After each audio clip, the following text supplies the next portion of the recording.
नमस्कार, traders diary में स्वागत है आपका। मैं हूं आपके साथ आशीष चतुर्वेदी। और नमस्कार, मैं हूं आपके साथ कुशल गुप्ता। कारोबारी हफ्ते का आखिरी दिन है और जिस तरह से 2 दिनों में लगातार गिरावट हमें भारतीय बाजारों पर देखने को मिल रही है, आज देखना होगा कि किस तरह के संकेत आते हुए नजर आ रहे हैं। फिलहाल एसजीएक्स निफ्टी अगर आप देखें आशीष, तो 10 अंकों की गिरावट के साथ यानी कि ऑलमोस्ट फ्लैट ट्रेड करते हुए नजर आ रहे हैं। इनफैक्ट जब खुले थे तो उसके बाद लगातार यहाँ पर अब सुधार होता हुआ दिख रहा है, बट ये सुधार जारी रहता है नहीं, क्योंकि इसकी आशंकाएं पहले भी बनी थी। इनफैक्ट पिछले 2 दिनों से हम लगातार यही सोच रहे हैं कि कल भी हम यही एक्सपेक्ट कर रहे थे कि शॉर्ट कवरिंग होगी, बट जिस तरह से पिछले हफ्ते मूव आता हुआ दिखा था शॉर्ट कवरिंग का, वैसा कल के दिन में हमें नहीं देखने को मिला। तो कहीं ना कहीं बाजारों में थोड़ा सा अभी सिचुएशन कॉशियस बनी हुई है। इनफैक्ट आप देखिए यहाँ पर लगातार एफआईएस की सेलिंग पिछले 2 दिनों में होती हुई दिखे है। इनफैक्ट जब हम वेंसडे को बात कर रहे थे तो लगभग 2100 करोड़ रुपए की बिकवाली थी, और कल के दिन में भी अगर आप देखें तो लगभग 1400-1450 करोड़ रुपए की कैश मार्केट में एफआईएस ने फिर से बिकवाली की। तो जाहिर सी बात है कि एफआईएस का मूड माहौल थोड़ा सा हमारे बाजारों को लेकर बिकवाली का है, बट डेफिनेटली देखना है कि यहाँ पर किस तरह का रुझान डीआईएस का बनता हुआ नजर आता है। बट इसके साथ साथ एसजीएक्स निफ्टी अगर आप देखिए अब हरे निशान की तरफ बढ़ते हुए नजर आ रहे हैं। डेफिनेटली देखना होगा कि डाउ फ्यूचर्स में अब किस तरह का मूड माहौल बना हुआ है। करीबन 0.3% की तेजी, 100 अंकों की तेजी के साथ डाउ फ्यूचर्स अभी कारोबार करते हुए दिख रहे हैं। तो डेफिनेटली जहां पर अगर आप देखें तो एशियन मार्केट से भी अच्छे क्यूज आते हुए नजर आ रहे हैं। तो कहीं ना कहीं यही एक्सपेक्टेशंस है कि आज के सत्र में थोड़ा सा मूड माहौल पॉजिटिव साइड पर ही रहना चाहिए। बहरहाल ब्रेंट क्रूड जो है ऑलमोस्ट फ्लैट है, तो वहां पर कोई भी तेजी या गिरावट का मूड माहौल नहीं बना है। बट जो पिछले 2 दिनों में जो 10% तक की गिरावट आई है कच्चे तेल में, वो डेफिनेटली हमारे लिए एनी विच वेज पॉजिटिव है। बट अब ये कब रिफ्लेक्ट करता है हमारे बाजारों पे, ये देखना काफ़ी डाइसी है। अब यही देखना है कि आज किस तरह से बाजार ट्रेड करते हुए दिखते हैं, क्योंकि नई वीकली एक्सपायरी का आज पहला दिन पहला दिन और कल का है। बाजार में देखें तो मार्केट में काफ़ी उठापटक देखने को मिली थी। एक्सपायरी का दिन था और जिस प्रकार से जो लॉन्ग ट्रेडर्स कल ट्रैप होते हुए नजर आए थे, उसके बाद थोड़ा सा हल्का सा बाउंस भी आया, क्योंकि कवरिंग भी यहाँ पर आपको देखने को मिली थी। लेकिन फिलहाल संकेत थोड़े से कंफ्यूजिंग साइड पर आपको नजर आ रहे हैं, क्योंकि डाउ नास्डैक में कल के सत्र में स्पॉट में गिरावट है, लेकिन अब बाकी फ्यूचर्स का आप आंकड़ा देखेंगे तो यहाँ पर आपको बढ़त नजर आएगी। और एसजीएक्स निफ्टी फिलहाल कुछ इंडिकेट नहीं कर रहा है, क्योंकि केवल 3.5 अंकों की गिरावट आपको यहाँ पर देखने को मिल रही है। तो इसी नोट के साथ शुरुआत कर लेते हैं। पहली कैटेगरी कैश की है, बताइए कुछ। देखिए आशीष, कैश स्पेस में पोकरना ये स्टॉक काफ़ी पसंद आ रहा है। दरअसल कल मैं इसकी खबर पढ़ रहा था तो इसमें ये था कि इनकी जो एंटी डंपिंग ड्यूटी के लिए जो अवधि के लिए इसमें जांच होती हुई दिखी दी, तो उससे यूएस कॉमर्स डिपार्टमेंट से क्लीन चिट मिलती हुई नजर आ रही है। क्योंकि इनका यूएस कॉमर्स डिपार्टमेंट का कहना है कि जो भी इन्होंने मर्चेंडाइज इस दौरान बेचे थे, यानी कि 13 दिसंबर 2019 से लेकर 31 मई 2021 तक यहाँ पर जो बिक्री होती हुई दिखी है वो नॉर्मल वैल्यू से नीचे नहीं बेची गई है। तो इसका क्लियर कट जो फाइनल डिसीजन आता हुआ दिखा है एंटी डंपिंग ड्यूटी को लेकर, उस पर 0% ड्यूटी लगने वाली है इस पीरियड में जो भी मर्चेंडाइज इन्होंने बेचे थे। तो साफ तौर पर यही लग रहा है कि यहाँ पर पोकरना में आपको एक्शन देखने को मिल सकता है। इनफैक्ट कल भी आपको इसमें एक्शन देखने को मिला, 4-4.5% के दमदार गेंस थे, और वो इसलिए क्योंकि क्रिसिल ने इनकी रेटिंग को अपग्रेड कर दिया था। तो इस वजह से कहीं ना कहीं जो 2 पॉजिटिव खबर अब लगातार यहाँ पर डेवलप होती हुई दिख रही है, इससे क्लियर कट पॉजिटिविटी पोकरना में आपको आती हुई नजर आ सकती है। आज के सत्र में भी चार्ट मोमेंटम डेफिनेटली कल के सत्र में अच्छा बनता हुआ नजर आया। तो खरीदारी करके चलिए। 435 रुपए के लक्ष्य के लिए 417 रुपए का आपको यहाँ पर स्टॉप लॉस लगाना है। चलिए, मैंने भी खबरों वाला स्टॉक चुना है। आरवीएनएल यहाँ पर रखना है। फोकस तेजी देखने को मिल सकती है, क्योंकि इनकी एक जेवी है जिसमें मेट्रो रेल से इन्हें करीब 166 करोड़ का ऑर्डर मिला है। इसके चलते स्टॉक में मूवमेंट देखने को मिलेगा। 75 रुपये का टारगेट है, 71 रुपये का आप लगाइए स्टॉप लॉस। और वैसे भी अगर आप देखें तो रेलवे स्टॉक्स में एक दिन ऊपर नीचे होता है, लेकिन इनके जो लंबी अवधि के चार्ट्स हैं सबके बड़े तेज़ हैं और यहाँ पर लगातार खरीदारी और तेज़ी आपको देखने को मिल रही है। तो कैश के तौर पर आरबीएनएल इस स्टॉक को रखें अपनी फोकस लिस्ट में। बढ़ते हैं फ्यूचर्स की ओर। तो फ्यूचर्स के साथ शुरुआत करते हैं बिकवाली वाली कैटेगरीज के साथ। तो नौकरी, इन्फो एज यहाँ पर लेनी है आपको शॉर्ट पोजीशंस, क्योंकि लगातार स्टॉक में अगर आप देखें तो अंडर परफॉर्मेंस नज़र आ रहा है। थोड़ा सा रिस्क है कि लगातार गिरावट यहाँ पर देखने को मिल रही है, और गिरावट बहुत गहराती जा रही है, क्योंकि पिछले 4 हफ्ते से अगर आप कैंडल देखेंगे वीकली चार्ट पे, पिछली 4 कैंडल्स देखेंगे तो आपको नजर आएगा कि हर बार के जो लोअर्स हैं नीचे हैं, यानी लोअर लोज के फॉर्मेशन आपको यहाँ पर देखने को मिल रहे हैं। और कल भी स्टॉक के अंदर थोड़ी सी गिरावट देखने को मिली थी। अब डेली चार्ट पे जिस प्रकार की क्लोजिंग यहाँ पर देखने को मिल रही है, एक सपोर्ट की लाइन नीचे आप खींच सकते हैं। यहाँ से अगर आप थोड़ी सी भी गिरावट आती है तो ब्रेकडाउन यहाँ पर हो जाएगा चार्ट पर। तो इससे पहले यहाँ पर थोड़ा सा प्रीएम्प्ट करेंगे और स्टॉप लॉस लाकर ट्रेड करेंगे। फ्यूचर्स में करेंगे बिकवाली 3640 रुपये के लक्ष्य किलो, 3760 रुपये का आपको लगाना होगा स्टॉप लॉस। चलिए, तो डेफिनेटली इन्फो एज में लगातार गिरावट हम देख ही रहे हैं और यहाँ पर चार्ट स्ट्रक्चर और कमजोरी दिखाते हुए नजर आ रहे हैं, तो डेफिनेटली इस पर बिकवाली कर चलिए। चलिए फ्यूचर्स कैटेगरी में मेरी तरफ से है आईसीआईसीआई बैंक का काउंटर। कल भी आपसे 2 से 2.5% तक की गिरावट होती हुई दिखी थी और ओवरनाइट एडीआर भी देखें तो लगभग 3.5% तक का फॉल यहाँ पर भी आता हुआ नजर आ रहा था। एंड ओवरऑल अगर आज बाजारों में थोड़ी कमजोरी आती है तो कहीं ना कहीं आईसीआईसीआई बैंक उसमें हेवीली पार्टिसिपेट कर सकता है, तो इस वजह से मुझे लग रहा है कि यहाँ पर आप बिकवाली का रुझान बनाकर चल सकते हैं। वैसे भी ग्लोबल क्यूज कल जिस तरह से डाउ जो है रिएक्ट करते हुए दिखे, वो कहीं ना कहीं थोड़ा सा एक्सपेक्टेशन है कि आज बाजार में हल्की देखने को मिल सकती है। तो एडीआर के मूव पर आईसीआईसीआई बैंक में आज आपको बिकवाली करनी है। 853 रुपए के टारगेट के लिए 892 रुपए हायर साइड पर आपको स्टॉप लॉस लगाकर चलना है। चलिए बढ़ते हैं अपनी अगली कैटेगरी जो है ऑप्शंस की, और आज के लिए जो बेस्ट ऑप्शन है वो है एक्सिस बैंक का। यहाँ पर भी आप देखिए इसके जीडीआर में लगभग 2.5% तक की गिरावट कल के सत्र में बनती हुई नजर आई। 950 रुपए का at the money put option आप यहाँ पर भी खरीद कर चल सकते हैं इस वजह से, क्योंकि बिकवाली का रुझान यहाँ पर भी हमें कल के सत्र में भी देखने को मिला था। तो कहीं ना कहीं आईसीआईसीआई बैंक और प्राइवेट सेक्टर बैंकिंग स्पेस से एक्सिस बैंक, इन दोनों में आपको बिकवाली करने की राय है। 950 का जो पुट ऑप्शन है एट द मनी 18 रुपए पर अवेलेबल है, खरीदारी कर चलिए। 28 रुपए के टारगेट के लिए 14 रुपए का स्टॉप लॉस। 14 रुपए का स्टॉप लॉस लाकर यहाँ पर ऑप्शन मिलेंगे पोजीशंस। और ऑप्शंस के लिहाज से एक और आईटी काउंटर है जहां पर लगातार वीकनेस, इनफैक्ट ये तो अपने 52 हफ्तों की निचले स्तर के आसपास ही कर रहा है ट्रेड। इंटेलेक्ट डिज़ाइन अरेना, यहाँ पर आपको फोकस करना है, बिकवाली करनी है, क्योंकि जिस प्रकार से अगर आप देखें तो कंटिन्यूस डाउन ट्रेंड यहाँ पर देखने को मिल रहा है। और आज अगर ऊपरी तरफ से बाजार में बिकवाली आती है, बाजार ऑफाइज होता है, आईटी स्टॉक्स में गिरावट आती है, तो यहाँ पर आप फोकस करके चल सकते हैं। क्या करेंगे, 430 रुपये जो ऑप्शन है यहाँ पर आपको करनी है खरीदारी। और अगर दिन के दौरान हमें थोड़ा सा डिज़ायर्ड मूव देखने को मिलता है, 428 429 के आसपास किसी स्पॉट में क्लोजिंग चल रही है, अगर दिन के दौरान 8-9 से 9 रुपए की गिरावट यहाँ पर देखने को मिलती है, यानी 420 रुपए पर भी इंटेलेक्ट आता है, तो इस ऑप्शन की वैल्यू बढ़कर हो जाएगी 20 रुपये 50 पैसे। स्टॉप लॉस आपको लगाना है 13 रुपये का। गिरावट आपको देखने को मिल सकती है। और नास्डैक में भी जो कल कट देखने को मिला, इसका एक असर यहाँ पर आपको देखने को मिलेगा। तो चलिए ऑप्शन के लिए आज से स्टॉक्स हमने जान लिया। अगली जो हमारी कैटेगरी होंगी इसको आगे बढ़ाते हैं। अगली जो हमारी कैटेगरी है वो है टेक्नोपिक। कुशल बताइए। बिल्कुल आशीष, और टेक्नोपिक के आधार पर मैंने एक स्टॉक चुना है जो लगातार वीकनेस बनाता हुआ दिख रहा है। ट्रेंड यहाँ पर आपको बिकवाली करने की सलाह है। इनफैक्ट अगर आप देखें तो यहाँ पर चार्ट स्ट्रक्चर में 1 डे, 5 डे, 1 मंथ, 3 मंथ्स लगातार यहाँ पर आपको बिकवाली आती हुई दिख रही है। ऊपरी स्तरों से यहाँ पर गिरावट रुकने का नाम नहीं ले रही है। इनफैक्ट अगर आप 3 मंथ्स का चार्ट स्क्रीन पर देखेंगे तो कहीं ना कहीं वहाँ पर आपको लगातार गिरावट का ट्रेंड इसमें बनता हुआ नजर आएगा। और इस वजह से मुझे लग रहा है कि यहाँ पर जो चार्ट में वीकनेस आती हुई दिख रही है वो ट्रेंड के लिए नेगेटिव साइड पर और फर्दर अपना कंसोलिडेशन है यहाँ पर बनाती हुई नजर आ रही है। तो आप देखिए आपकी स्क्रीन पर लगातार यहाँ पर गिरावट का रुझान क्लियर कट बनता हुआ दिख रहा है। ट्रेंड इस वजह से आपको बिकवाली करने की राय है। 1243 रुपए के टारगेट के लिए यहाँ पर आज आपको बिकवाली करनी है। हायर साइड पर जो स्टॉप लॉस रहेगा वो आपका 1300 रुपीज़ का रहना चाहिए। टेक्नोपिक के तौर पर ट्रेंड, जहाँ पर ट्रेंड है कमज़ोर, यहाँ पर लेनी है आपको शॉर्ट पोजीशन। अब मैं बात करूँ अपने टेक्नोपिक की, तो लंबे समय से लगातार कंसोलिडेशन और भरोसा बना हुआ है, लेकिन ब्रेकआउट आ नहीं रहा है। ब्रेकआउट भी हुआ है तो लेकिन थोड़ा सा फेड हो जाता है। बहुत चॉपी सेशन यहाँ पर देखने को मिल रहे हैं।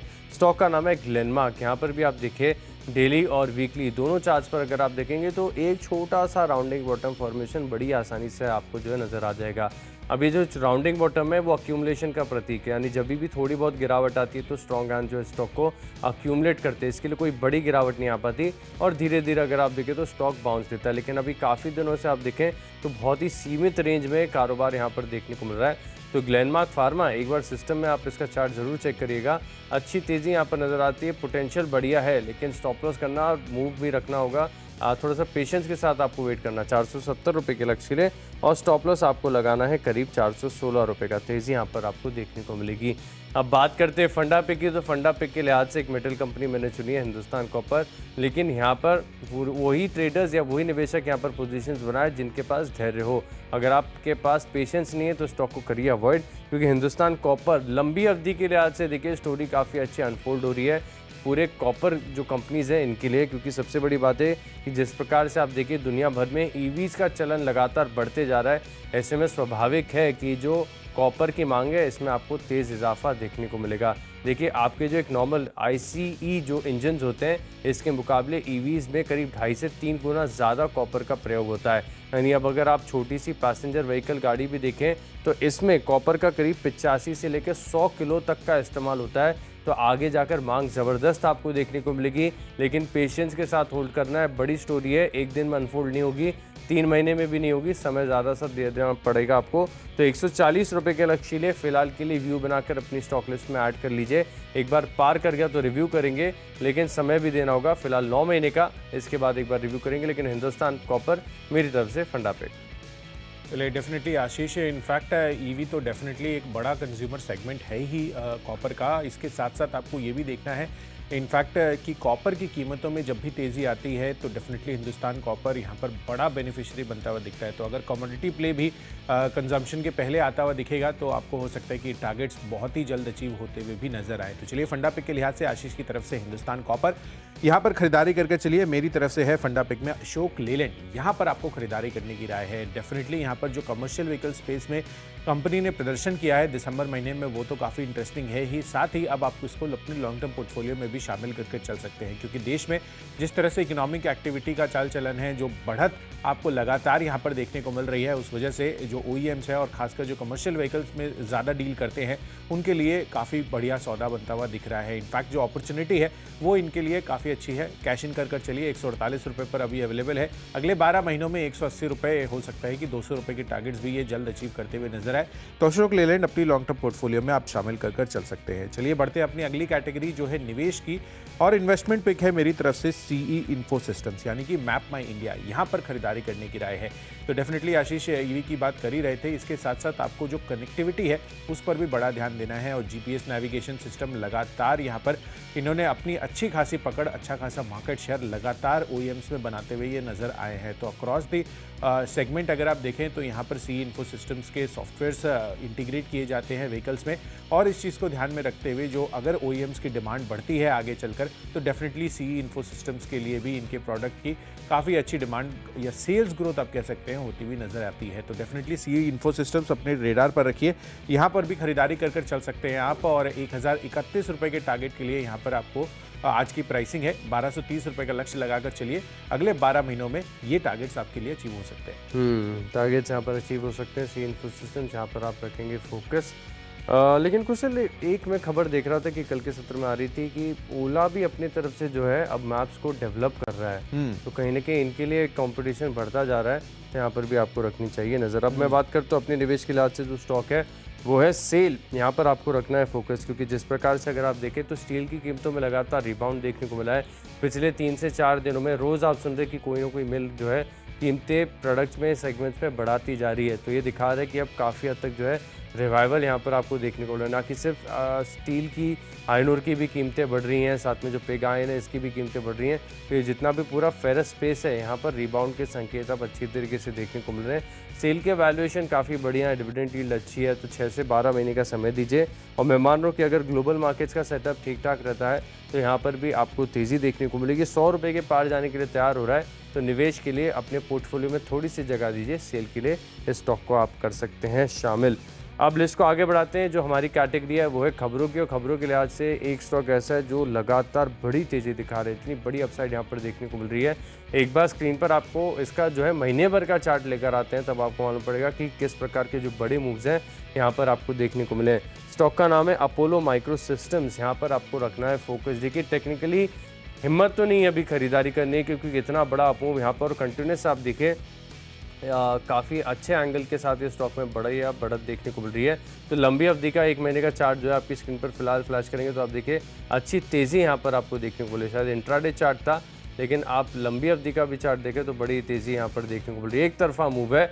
अब खबर भी मैं बता देता हूँ, खबर आ गई है कि यहाँ पर जो है शेयर विभाजन के लिए 21 जनवरी को बोर्ड की बैठक होगी। लेकिन क्योंकि अब शायद इसका सर्किट फिल्टर हो गया, रिवाइज 5% के आसपास का ही है, तो इसको सिर्फ वॉच लिस्ट में ऐड करके आप मज़ा लीजिए।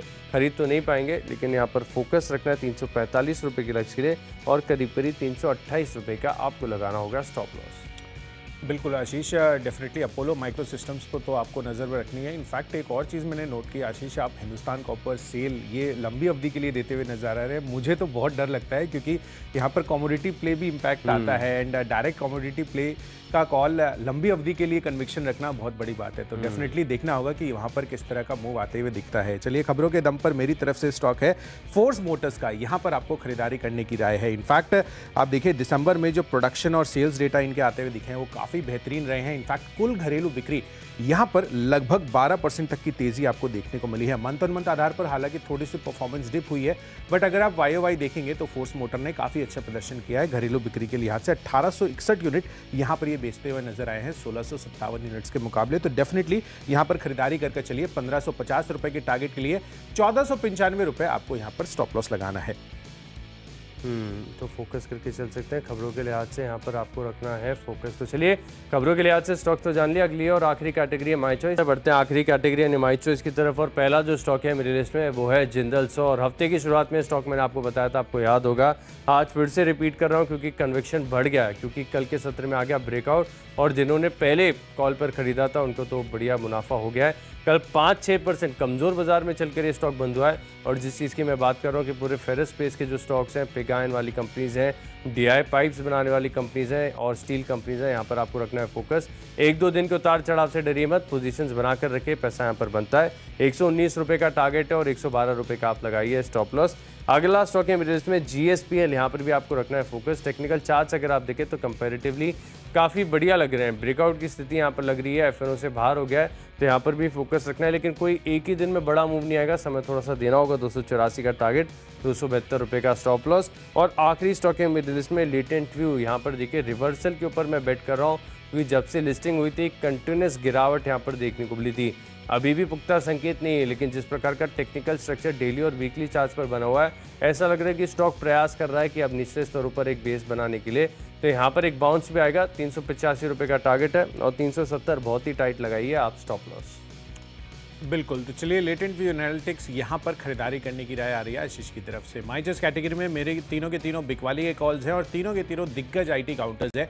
दरअसल जिस तरह से कल नैस्डैक में गिरावट आई, हमने अमेजॉन में गिरावट देखी, माइक्रोसॉफ्ट या इसको लेकर भी काफ़ी ब्रोकरेज हाउस थोड़ी सी बेयरिश होती हुई नजर आ रही है। जिस तरह से इनका क्लाउड बिजनेस थोड़ा सा सफ़र करता हुआ दिख रहा है, ऐसी एक्सपेक्टेशंस लगा रहे हैं मार्केट में। तो डेफिनेटली इसकी वजह से कहीं ना कहीं नैस्डैक में जो भारी गिरावट आई उस वजह से एडीआर आप देखिए ऑलमोस्ट इन्फोसिस का 2 से 2.5% तक गिरता हुआ नजर आया। तो इसमें बिकवाली कर चलिए। 1442 रुपए के टारगेट के लिए 1505 रुपए का हायर साइड पर स्टॉप लॉस लगाना है। दूसरा कॉल है विप्रो पर। यहां पर भी इसके एडीआर में लगभग 2 से 2.25% तक की गिरावट हमें आती हुई नजर आई थी। तो कल इसकी गिरावट का भी आपको क्लियर कट वीकनेस विप्रो के आज यहां पर प्राइस पर आता हुआ नजर आएगा। 388 रुपए के आसपास की इसकी क्लोजिंग रही है।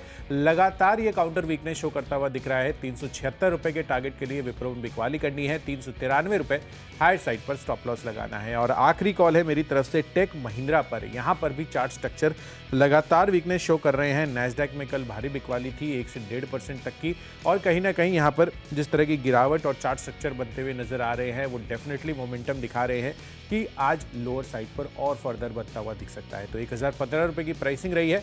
985 रुपए के लक्ष्य के लिए इसके फ्यूचर्स में भी आपको बिकवाली करने की राय है। 1030 का होगा स्टॉप लॉस। तो चलिए, जो 20 स्टॉक्स हैं इनकी फोकस लिस्ट हो गई है तैयार। और अगर आपने कोई भी स्टॉक या कोई भी लेवल मिस कर दिया है तो पहले जल्दी से हम देखेंगे रिकैप। कैश का स्टॉक है मेरी लिस्ट में आरवीएनएल। नौकरी के फ्यूचर्स में करेंगे बिकवाली और इंटेलेक्ट। 430 रुपए की पुट ऑप्शन खरीदेंगे 21 रुपए के लक्ष्य के लिए। टेक्निकली पसंद आ रहा है ग्लेनमार्क और fundamentally EV story Hindustan copper. यहाँ पर देखिए आईसीई इंजन्स के मुकाबले करीब 2.5 गुना ज़्यादा कॉपर के इस्तेमाल के चलते बढ़िया मांग बढ़ेगी। हिंदुस्तान कॉपर को रडार पर रखेंगे। निवेश के लिहाज से खरीदेंगे सेल। खबरों का असर देखने को मिलेगा अपोलो माइक्रो सिस्टम्स में। जिंदल 100 में लगातार ब्रेकआउट के बाद आ रही है तेजी। जीएसपीएल स्ट्रक्चर बढ़िया है और लेटेंट व्यू ये भी देखें निश्चित तौर पर रिवर्सल का प्रयास कर रहा है। 385 रुपये का टारगेट है। इन 10 स्टॉक्स में मेरा कन्विक्शन सबसे ज़्यादा है बिकवाली वाला स्टॉक नौकरी। यहाँ पर इन्फो एज में फ्यूचर्स में बिकवाली करके चल सकते हैं। बाजार में ऊपरी तरफ से गिरावट आती है तब फोकस करेंगे 3640 के लक्ष्य पे।